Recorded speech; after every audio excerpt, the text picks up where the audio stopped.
बीडच्या परळीमध्ये महाराष्ट्र सरकारच्या वतीनं महापशुधन एक्स्पोचं आयोजन करण्यात आलंय। या कृषी एक्स्पोचं उद्घाटन राज्याच्या पशुसंवर्धन मंत्री पंकजा मुंडे यांच्या हस्ते झालंय। यावेळी बोलताना पंकजा मुंडे यांनी अजित पवारांच्या आठवणींनाही उजाळा दिला। पशुसंवर्धनाला कृषीचा दर्जा देण्यासाठी अजित पवार यांनी सही केली, त्यावेळी त्यांना खूप आनंद झाला असं पंकजा मुंडे यांनी म्हटलं।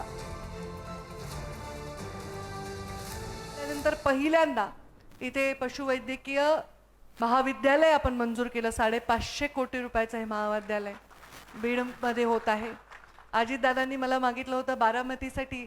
मी म्हटलं अजितदादा मी 2 मंजूर करते, दोन्हीला तुम्ही बजेट द्या। ते म्हटलं बरोबर आहे ताई, तुम्ही तर आम्ही मागितलं बीडचंही करून घेतलं। म्हटलं हो, आणि आम्ही 2 महाविद्यालयांना परवानगी दिली की या महापशुधन एक्स्पोचं फोकस हे पशु असावे, पशुवर झालेले प्रयोग असावे, त्याचा शेतकऱ्यांना कसा फायदा होईल हे असावं, आणि ह्याच्यातून ग्रामीण भागातला तरुण उद्योजक कसा बनेल हे असावं।